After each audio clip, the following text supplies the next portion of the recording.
Você que está me assistindo, você está cansado de sofrer com um diagnóstico voltado para componentes elétricos, envolvida elétrica? De repente você pega um carro e aí você tem dificuldade de fazer o diagnóstico porque não sabe como funciona os componentes elétricos, ou seja, os nossos dispositivos elétricos, não sabe como que funciona? Você sofre com isso?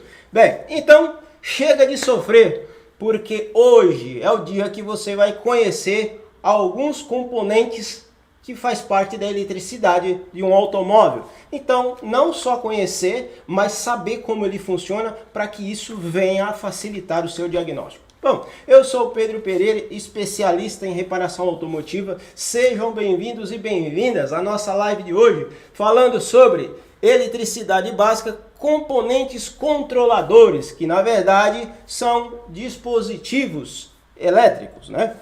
E para você que é mecânico ou aprendiz que deseja se tornar um técnico reparador automotivo, fique atento ao conteúdo de hoje, porque nesse conteúdo é que você vai aprender bastante sobre alguns componentes elétricos que são utilizados na área automotiva. Portanto, fique atento para não perder nada desse conteúdo. Pessoal, antes da gente continuar, eu queria perguntar para vocês o seguinte: como que foi aí o nosso treinamento, a nossa aula passada, na quarta-feira, que a gente falou de eletricidade básica, parte 1, né? A gente falou da parte 1 de eletricidade, né? Enquanto vocês respondem aí, eu vou continuar aqui, aí escreve no chat aí o que vocês acharam da aula da semana passada. Bom, pessoal, a respeito de eletricidade, eu queria compartilhar com vocês algo que aconteceu hoje, que me deixou feliz, e eu tenho certeza que vocês também vão gostar. Isso serve de termômetro para vocês, porque eu tenho ouvido, já falei isso aqui várias vezes aqui nas lives, que tem pessoas que falam: mas você está falando coisas que, né, você está entregando demais, né? Está entregando muita coisa nas suas lives, nos seus vídeos. Isso pouco me importa que as pessoas estão achando. O que me interessa é que o que eu estou disponibilizando está servindo para vocês. O que me interessa é que vocês estão saindo daqui com aprendizado. Isso para mim é o que importa. Então, e para você fazer a sua inscrição, os links do meu canal e das minhas redes sociais estão aí na descrição do vídeo. Bem, então vamos começar aqui pelo nosso conteúdo. Você já deve ter passado por situações. Qual a situação? De repente você leva algum componente para alguém consertar, uma televisão, uma geladeira ou até mesmo um carro, e você leva e a pessoa fala o seguinte: queimou o diodo está em curto. Mas o que é o diodo? Para que serve o diodo? Qual que é a função do diodo? Então, para a gente entender o que é um diodo e como ele funciona, a gente vai à nossa imagem. Então, eu tenho aqui uma imagem expandida aqui do nosso circuito. Então, o diodo, na verdade, que é esse cara aqui, o diodo, ele é um semicondutor, o qual permite a passagem de corrente elétrica em um único sentido. Por isso, ele é usado em diversos circuitos elétricos. Então, se a gente der uma olhada para essa imagem aqui, a gente vê a presença de diodos aqui, né? Então, esse é o cidadão, que a gente está falando que é o diodo. É ele que é um micro, ele é um microcondutor, na verdade, né? Ele é um semicondutor. E esse cara, ele é utilizado em vários circuitos elétricos. E ele só permite que a corrente seja passada em um único sentido. Então, vamos explorar um pouquinho sobre esse cara agora aqui. Eu tinha falado a questão do alternador. O alternador, na verdade, ele tem essa peça que está dentro desse cara aqui, né? Essa peça que vocês estão vendo é esse cara aqui, ó. Essa peça aqui é esse cara. E ele é composto por um regulador de tensão e também ele tem vários diodos, que são essa ponte de diodo que vocês estão vendo. Esses diodos montados estrategicamente dentro do alternador para fazer o quê? A retífica da corrente, porque o alternador ele só gera corrente alternada. Eu já falei isso outras vezes. o alternador gera corrente alternada. Para que eu possa aproveitar a corrente do alternador para funcionar, carregar a bateria e funcionar outros componentes, eu preciso regular a tensão, derrubar essa tensão para 12 volts e também preciso retificar essa corrente para deixar ela em corrente contínua. Por isso eu preciso da aplicação do diodo. Então, lembrando, eu posso utilizar o diodo em vários circuitos. Circuitos eletrônicos, por exemplo, placa de TV, placa de máquina de lavar, placa que está dentro dos módulos de injeção dos carros, dentro da BCM. Então, lá dentro contém diodos, né? Para quê? Para permitir que a corrente ela circule em um único sentido. E se esse cara tiver em curto, o que vai acontecer? Pode acontecer duas coisas se ele tiver em curto. Ele pode queimar algum componente que está ali próximo, ele pode romper o fusível, né, se o circuito está ligado por um fusível, e pode também, de repente, ele partir, né, ele estoura, tem diodo que chega a estourar. Então o diodo, na verdade, ele é usado para vários circuitos, eu posso utilizar ele em vários circuitos, e eu posso, na verdade, utilizar ele no alternador para fazer o que? A retífica da corrente. E se vocês comprar algumas fontes de energia aí que transformam, por exemplo, carregador, né? Você põe o carregador na tomada, a tomada faz o quê? Ela gera corrente, ela pega a corrente alternada, então ela transforma para corrente contínua e faz a regulagem para deixar na tensão que a gente precisa. Então, tá aqui explicado qual que é a função do diodo. O diodo nada mais, nada menos serve para permitir a passagem da corrente em um único sentido. E tomem muito cuidado, porque eu já vi muita gente querer medir diodo, fazer as medições do diodo com ele no lugar. Não se mede nenhum componente, nenhum fusível montado no lugar. Quando eu quero fazer alguma medição em diodos ou qualquer microcondutor ou qualquer dispositivo elétrico, é importante que a gente remova do lugar para que a gente faça as medições, porque na hora que você coloca o multímetro nessas pontas para fazer a medição se ele está ligado na placa, ele pode pegar retorno de um outro componente e você achar que o valor está alterado, está baixo, ou pode achar que ele está em perfeito funcionamento e na verdade não é. Então, qualquer dispositivo elétrico ou componentes eletrônicos que eu vou precisar realizar uma medida, é necessário que a gente remova do lugar para que possa ser feito o diagnóstico. Então tá aí. Aqui falei, então a gente falou do diodo, para que ele serve. Falamos também aqui do nosso regulador, né? Então, quando o alternador gera aqui a tensão alternada, ela vem altíssima, passa pelo regulador, o regulador faz a regulagem, derruba ele aí para próximo de 12. Na verdade, o carro funcionando, ele chega aí até 14, 3,8 a 14,5. E depois que essa corrente é derrubada e é controlada a tensão, ele passa pela ponte de diodo, que é o que vocês estão vendo aqui, para fazer a retífica e transformar essa corrente em corrente contínua. Olha, repetindo, não se esqueça que já tem uma live de número 14 que a gente está falando de eletricidade básica e lá eu estou explicando sobre lei de Ohm, lei de potência, como fazer os cálculos, como que a gente calcula, por quê? Eu sei, pessoal, que vocês podem até achar, puxa, aquela aula é cansativa porque a gente tem que ver, fazer cálculo, pessoal.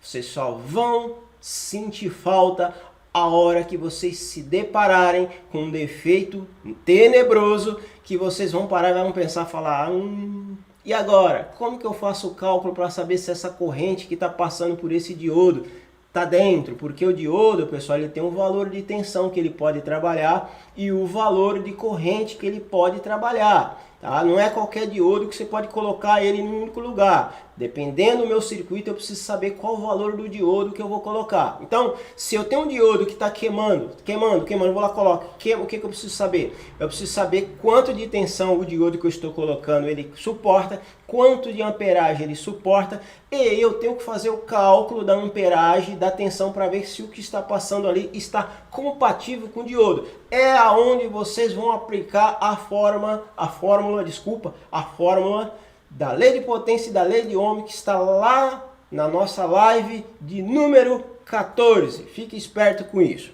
Tem pessoas que falam, professor, tenho dificuldade em interpretar esquemas elétricos.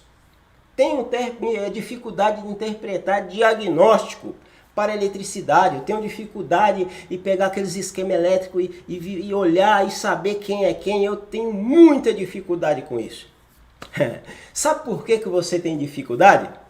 Porque você nunca teve uma explicação como essa que você vai ter agora, que eu vou te explicar. Então vem comigo. Vamos à nossa imagem.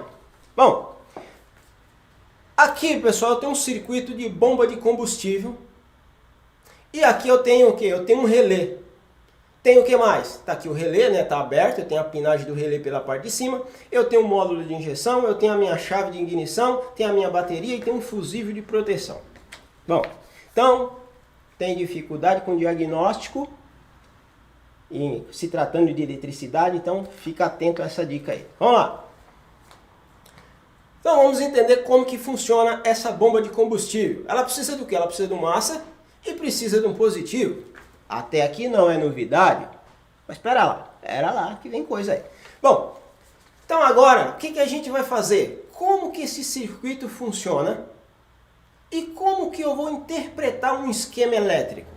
Primeira coisa que você precisa fazer, precisa conhecer o sistema, beleza? Conhecer o sistema, precisa conhecer os componentes que está pendurado no sistema. Quem são os componentes que estão pendurados aqui no nosso circuito, aqui no nosso sistema? Eu tenho um relé, eu tenho a bomba de combustível, eu tenho um módulo de injeção, eu tenho um fusível e eu tenho a minha chave de ignição.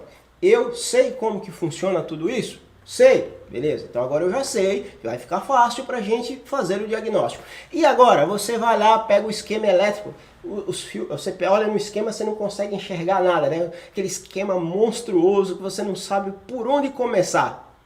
Vem a dica. Nunca faça um diagnóstico sem separar o circuito que você vai fazer o diagnóstico. Então, se o nosso assunto aqui é o relé, porque ele está acoplado à bomba de combustível, então o que eu faço? Eu separo o meu esquema elétrico exclusivamente do funcionamento do relé para a bomba. É o que eu fiz aqui para vocês e a gente vai discutir. Então vamos lá. Como que funciona o relé? O relé, tá vendo? Ele tem uma bobina. Tá aqui a bobina, essa bobina aqui. Ele tem dois pinos. Qual que é o pino? 58 e o pino 80 e... Desculpa, pessoal. É 85 e 86. Tá? O meu pino 86 é alimentado com massa diretamente do módulo de injeção. E o meu 86, ele é alimentado direto da chave de ignição. E o que eu tenho mais? Depois eu tenho a minha bomba de combustível que vai ser alimentada pelo relé. Então o que a gente vai fazer? Quando a gente liga a ignição vai pegar um positivo direto da bateria que passou por um fusível de proteção, foi disponibilizado o meu pós-contato no relé e o meu pós-contato no módulo de injeção. Se vocês prestarem atenção, quando você liga a chave, a primeira coisa que você faz sem dar partida, você ouve a bomba funcionar lá atrás, né? A bomba de combustível. Por quê? Porque o módulo ele tem uma estratégia de ativar o relé da bomba temporariamente para pressurizar a linha de combustível. E isso é feito através do relé. Então vamos lá, quando eu ligo a ignição, o que vai acontecer? Eu vou mandar um pós-contato no módulo, o módulo acordou, né? O módulo estava lá assim, ó, dormindo. Você pôs o pós-contato, o módulo, opa, pera aí, o cara quer funcionar o carro. Ô, bomba de combustível, dá um plus aí, porque eu preciso colocar o carro para funcionar. Então o que ele faz? Ele manda um negativo, o módulo, é um módulo, tá? É um aterramento. Tem pessoas que falam que é aterramento eletrônico. Então o módulo, o que ele faz? Ele manda um negativo na parte do relé. O relé vai alimentar a bobina cria um campo magnético, né? Que é essa bobina aqui, ó. Ela cria um campo magnético. Quando ela cria esse campo magnético, ela arrasta essa parte da lâmina do relé, e liga aqui. Ligou, então eu permito que o meu positivo, que está aqui, né, após o fusível, passe e vai direto para a bomba. A bomba vai funcionar? Vai. Por quê? Porque ele já tem uma massa diretamente aqui da carroceria na bomba. Entendeu? Porque é importante a gente primeiro conhecer lei de Ohm, lei de potência, que é o que a gente, os exercícios que a gente fez a semana passada. Entendeu agora a importância? Então vamos lá. Se eu tenho o meu relé, ativou, chegou 12 volts na bomba. Vou lá, pego o multímetro e coloco. Chegou 12 volts na bomba, a bomba não funciona. É problema na bomba? Eu estou com problema na bomba de combustível? Certeza? Nem sempre. Pode ser que você tenha um problema na bomba, mas às vezes não. Pode ser que eu tenha alguma restrição na minha fiação e cria-se uma resistência na fiação e vai diminuir a amperagem da bomba. Então, para que eu descubra isso, é necessário que eu já sei de cabeça quanto de amperagem que trabalha essa bomba, ou eu tenho que voltar lá na lei de potência, lei de Ohm, e fazer os cálculos para saber quanto de amperagem essa bomba trabalha. A partir do momento que eu sei como essa bomba trabalha, com a amperagem que ela trabalha, aí fica fácil para que a gente possa descobrir o porquê que a bomba não funciona.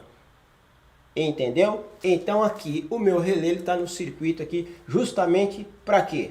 Para funcionar a bomba. Mas por que eu preciso de um relé aqui para funcionar a bomba? Não pode ser direto. Por quê? Porque veja, o relé ele faz um funcionamento de um interruptor elétrico. O relé, por causa dessa bobina e da parte de chaveamento, que é um material especial, com a baixa corrente você consegue transferir uma alta amperagem para o funcionamento de um componente. Por exemplo, a bomba de combustível, tem bomba de combustível que trabalha com 5 amperes. 5 amperes já é uma amperagemzinha elevada. Então se você colocar um botãozinho lá, desliga e desliga, vai torrar o botão. Tem pessoas que chegam aqui, ó, corta esse fio e coloca um bloqueador para a bomba não funcionar. Eu já vi muito isso em carro de seguro. Só que o fio que ele liga daqui para o aparelho para fazer o corte, ele coloca aqueles fiozinhos finos, né? Parecendo fio de alto-falante. A amperagem que passa por aqui é muito grande, aquece o fio, cria uma resistência, a bomba de combustível para de funcionar. Aí você vem com o multímetro, coloca lá na bomba, deu 12, 14 volts, não, tá legal, ó, tá chegando 12 volts, mas não tem amperagem. E como é que você vai pegar isso? De duas formas. Ou você tem que ter um amperímetro para você pegar o valor dessa amperagem, ou você tem que voltar lá na nossa live de número 14 e ver como que se faz o cálculo da lei de Ohm e da lei de potência. Tranquilo? Ficou claro? Entendeu agora como que funciona? Viu que é simples? E viu que o relé também, o funcionamento dele é simples. Já vi pessoas sofrer muito com esse tipo de circuito porque não sabe como que funciona um relé. O relé tem um funcionamento muito simples. Então, já que a gente está falando do relé, vamos dar uma olhada aqui. Aqui está o relé funcionando, tá? E na ponta do relé, o que a gente pendurou aí? A gente pendurou duas lâmpadas. E esse é um relé diferenciado, por quê? Porque é um relé de 5 pinos. O relé que nós temos aqui é um relé de 4, mas o relé de 4 pinos. E o relé que eu tenho aqui é um relé de 5 pinos. Tá, por quê? Qual que é a diferença? Bom, se eu tenho um relé de 5 pinos, eu posso utilizar esse relé em vários circuitos. Eu posso usar esse relé para fazer inversão de polaridade. Geralmente, o pessoal utilizava muito isso daí no passado, né? No passado utilizava muito o relé de 5 pinos para fazer alarme, né? Para fazer montagem de alarme, de aqueles alarmes, aquelas... Hoje você já tem um módulo que faz isso, mas antigamente não tinha um módulo, então você tinha que montar com relé. Então, vamos lá. Vamos dar uma observada no relé de 5 pinos aqui, como que ele funciona. Então aqui, o que aconteceu? O que aconteceu com o relé aqui, na verdade? Aqui, eu tenho uma saída para o 87A do meu relé aí, ó, como vocês podem ver pela imagem. Esse relé, ele está com a bobina desligada. Se ele está com a bobina desligada, porém, eu consigo ainda ter uma passagem de corrente do pino 30 para o pino 87A. Então eu consigo manter a minha lâmpada funcionando. Agora, na hora que o relé é ativado, o que acontece? A bobina do relé alimentada, cria-se o campo magnético, arrasta-se essa chapinha que vocês estão vendo e faz a ligação do 30 para o 87. Então eu passo a funcionar a outra lâmpada. Então essa é um circuito, né? Na verdade isso aí é um circuito que é simples, mas para a gente ter uma noção como que funciona. Por exemplo, as pessoas que costumam colocar acendimento automático de lâmpada, coloca lá o resistor, coloca-se o resistor, mas aí precisa fazer uma inversão. Aí você pode utilizar um transistor, ou você pode utilizar um relé, como esse de 5 pinos, que é muito mais barato e é muito mais simples para a gente trabalhar. Bom, então tá aqui a nossa característica do relé. Lembrando que no relé também eu tenho um diodo. Por que eu preciso desse diodo no circuito?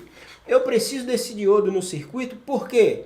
Porque na hora que a bomba é desligada, na hora que você interrompe a alimentação do relé aqui no positivo, aqui, ó, o que vai acontecer? A bobina, ela faz o quê? Quando você vai alimentando a bobina, ela vai estufando o campo magnético. Quando a gente interrompe essa eletricidade, a bobina tende a voltar na sua posição. Na verdade não é a bobina, o campo magnético tende a voltar. E esse processo que ele expande e volta, isso cria-se uma corrente elétrica. E essa corrente, ela pode ser até alternada ou pode ser contínua, né? Vai depender muito do tipo de retorno que vai dar.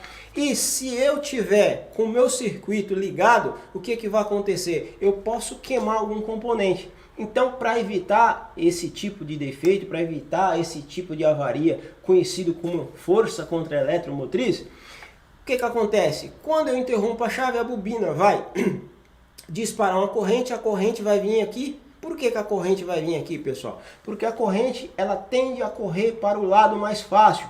A corrente elétrica, ela não vai querer percorrer tudo isso aqui para chegar no módulo. Não, ela vai querer o lugar que tem menor resistência. A menor resistência aonde? É o diodo. Ela vai passar pelo diodo. Quando ela chegar nessa ponta aqui, vai estar desligado 86, ela não tem para onde ir. Então, a própria bobina do relé consome essa energia que foi gerada. Legal? Tá aí a explicação do nosso relé. Está aí a explicação para você que tem dificuldade com esquema elétrico e tem dificuldade com relé. Por quê? Porque toda vez, não esqueçam disso, toda vez que vocês forem fazer um diagnóstico de circuito elétrico ou eletrônico, separa o esquema. Porque se você pegar aquele esquema que está na tua frente, monstruoso, com um monte de fio saindo para lá e para cá, um monte de via, vai para lá, você pode esquentar a cabeça e se atrapalhar. Então faz o que? Separa os componentes como estão aqui. Bom? Ainda falando do nosso sistema de relé,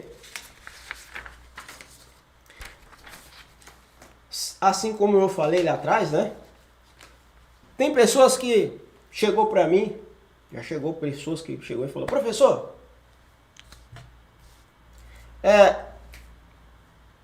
eu já troquei o relé da ventoinha,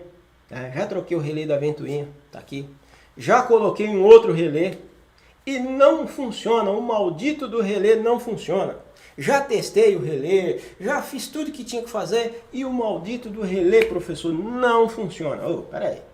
Se você tem alimentação positiva, pós-chave, se você tem um massa, porque aqui, pessoal, vamos entender, aqui eu tenho a bobina, eu já falei. Aqui eu tenho os dois pinos de alimentação. Eu tenho um pino que é o positivo aqui e tem o outro que está bem aqui atrás que é o negativo. Coloquei positivo e negativo, a bobina é alimentada, o relé tem que funcionar.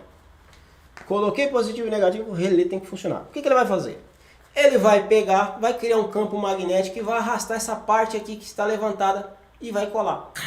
Quando ele puxar, ele vai fazer o quê? Ele vai unir essa parte do meu contato do relé. Quando ele faz essa união, o que ele vai fazer? Ele vai pegar o positivo que está vindo aqui, vai passar por dentro do relé, vai subir na ponta do chaveamento aqui e vai sair na outra ponta. Simples assim.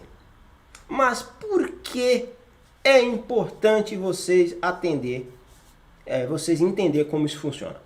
Bom, além das alimentações do relé, que a gente precisa checar, além das alimentações do relé, o que a gente vai precisar chegar? Você, né, a gente precisa o quê? Tem que saber como que esse relé funciona, principalmente o contato do relé. Então eu já expliquei aqui como que o relé funciona o contato. Gerou o campo magnético, arrasta a parte superior, eu vou permitir a passagem da corrente. Simples assim. Tá? Agora, olha só, olha bem, hein? Professor, é o seguinte, eu tô com um carro aqui que a ventoinha não funciona, o carro está aquecendo, tá? Você já olhou a parte elétrica? Já, ó, dei um comando com um aparelho diagnóstico no relé para testar, eu escuto o relé, ó, tac, tac, tac, batendo, o relé tá funcionando, professor. Tá mesmo? Cuidado com isso. Por isso é que eu estou falando que é importante a gente saber como que o relé funciona. Por quê? Porque dependendo da amperagem que foi transmitida no relé, lembrando que o relé ele tem uma amperagem de trabalho. Tem relé que trabalha com 30 amperes, tem relé que trabalha com 20, tem relé que trabalha com 30, tem relé que trabalha com 40, tem relé que trabalha com 50. Vai depender muito do tipo de circuito que você está utilizando. Mas vamos dar um exemplo simples aqui. Vamos dizer que a nossa ventoinha está consumindo aí, sei lá, vamos lá, 20 amperes quando estiver funcionando. Então, vamos colocar 20 amperes, sei lá. Aí você vai e coloca um relé de 10 amperes. Esse relé vai aguentar? Não. O que vai acontecer com esse contato do relé? Ele vai queimar e o carvão, né, as marcas que fica lá em cima, faz o quê? Elimina o contato. Quando você dá o comando no aparelho, o relé bate, você está ouvindo o relé batendo, mas ele não está permitindo a passagem da corrente elétrica. E olha, eu passei já por provas que os professores faziam, sabe o quê? O professor chegava, abria o relé, pegava um pedacinho de fita isolante e colocava aqui, ó. Colocava aqui pra gente. Tá? E aí colocava e falava, vem, aí você ia lá, dava o comando, o relé funcionava, mas a corrente não passava, por quê? Porque o relé estava isolado. Então o que a gente teria que fazer? Catar o multímetro e medir para ver se está passando continuidade de um pino para o outro. Legal? Então fique esperto, existem vários circuitos que a gente pode colocar o relé. Um outro detalhe importante, o meu eletroventilador, ele funciona com relé? Sim. Tem eletroventilador ou ventoinha que ele funciona de duas velocidades, velocidade 1 e velocidade 2. Qual que é a velocidade 1 e a velocidade 2? Geralmente a pessoa fala que é a primeira e segunda velocidade. E para que eu consiga colocar esse cara para trabalhar em primeira e segunda velocidade, eu preciso de um resistor. Eu preciso de um resistor para quê? Para na primeira fase ele mandar uma menor corrente ou uma menor tensão para o ventilador funcionar devagar. Depois eu tenho um outro circuito que funciona por fora da resistência para dar o total de amperagem de tensão para esse motor funcionar. E se eu não quero colocar, dá para funcionar de outra forma? Dá. Os carros mais antigos, pessoal, não tinha resistência. Os carros mais antigos usavam dois relés ligados no circuito. Você colocava os relés numa posição estratégica que você deixava ele ligado em série e em paralelo. Quando você coloca o relé, dois relés ligados em série, você faz o que? Você limita a corrente. Limitou a corrente, o nosso eletroventilador vai rodar mais devagar. Na hora que a gente liga, chaveia o relé que ele passa a funcionar em paralelo, aí eu consigo colocar uma maior amperagem para que o ventilador funcione numa maior velocidade. Então, pode ser que você encontre esse circuito nas ventoinhas dos carros. Pode ser que você encontre por resistência, que os mais atuais hoje funcionam por resistência, mas pode ser que você encontre dois relés como esse pendurado antes da ventoinha para fazer primeira e segunda velocidade. Lembrando, pessoal, que toda segunda-feira às 18 horas estou liberando conteúdos inovadores com explicações jamais vistas por aí. Se eu fosse você, não perdia. Então, fique atento. E você que deseja se tornar um especialista fazendo diagnóstico e reparação automotiva 10 vezes mais rápido, fique ligado aos conteúdos que estão sendo postados. E você que assistiu esse vídeo até o final, quero te deixar o meu muito obrigado. Isso demonstra que você quer se tornar um especialista em reparação automotiva, fazendo diagnóstico e reparação 10 vezes mais rápido. Então não esqueça de fazer a sua inscrição no meu portal pedropereira.com.br para que você possa receber conteúdos complementares a esse vídeo. Desde já agradeço a sua atenção. Meu muito obrigado. Tchau, pessoal!